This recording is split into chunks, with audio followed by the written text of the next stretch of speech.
Hi friends, this is sorry cinema bus அப்டேட்டில் அடுத்தது ஒரு லேட்டஸ்டான அப்டேட்டுங்க.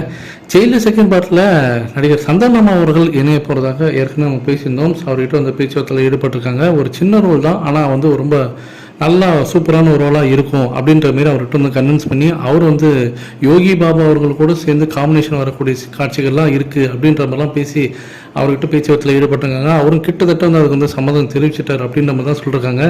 அநேகமாக அவரோட ஷெடியூல் பார்த்தீங்கன்னா சீக்கிரமாக எடுத்துருவாங்க அப்படின்ற மாதிரி தான் தோணுது.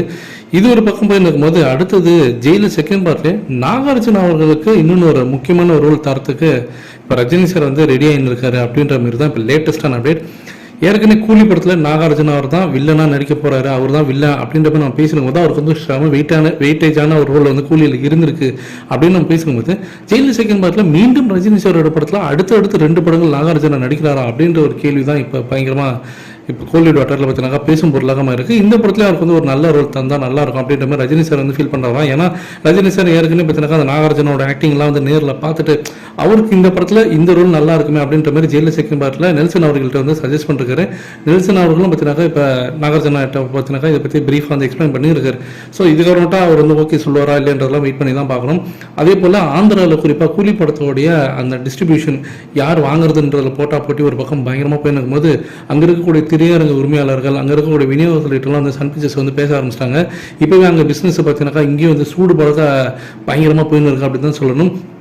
ஏன்னா கிளாஷுக்கு வார் செகண்ட் பார்ட் ஒரு பக்கம் வரும்போது சீக்கிரமாக நம்ம தேட்டர்ஸை பிடிச்சணும் அப்படின்ற மாதிரி சன் பிக்சர்ஸ் முடிவு பண்ணி தான் இந்த பேச்சுவார்த்தையில் ஈடுபட்டிருக்காங்க. சமீபத்தில் வந்திருக்கக்கூடிய இந்த ப்ரொமோ வீடியோ பார்த்துட்டு அங்கே இருக்கக்கூடிய டிஸ்ட்ரிபியூட்டர்ஸ், தேட்டர் ஓனர்ஸ் எல்லாருமே பார்த்தீங்கன்னா பயங்கர ஹாப்பியாக இருக்கிறாங்களாம்.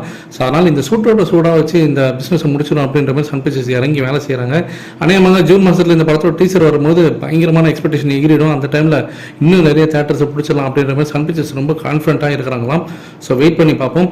அடுத்தது முக்கியமான விஷயம், இந்த படத்தில் அதாவது கூலி படத்தில் பார்த்தீங்கன்னா ரஜினி சாருக்கு ஒரு பயங்கரமான வெயிட்டேஜ் ரோலாக இருக்கும். ஏன்னா நிறைய அந்த சோஷியல் மீடியாலாம் பார்த்தீங்கன்னா இத்தனை பேர் இருக்காங்க இந்த படத்தில், அப்போ ரஜினி சாருக்கு என்ன பெருசாக வெயிட்டேஜான ரோல் இருக்குமா, இல்லை அவர் சும்மா அந்த விக்ரம் படத்தில் வந்து கமலஹாசன் வந்து சும்மா வந்து அப்பப்போ வந்துட்டு போவார் பார்த்தீங்களா, அந்த மாரி அவர் வந்து ஒன் ஆஃப் த ஆக்டராக இருப்பார் அந்த படத்தில் அப்படின்னு சொல்லிட்டு நிறைய வந்து சர்ச்சைகள் இருந்தது. ஆனால் நம்ம உள்ள விசாரிச்சு பார்க்கும்போது 10 ரோலெக்ஸுக்கு சமவங்க இந்த தேவா கேரக்டர்.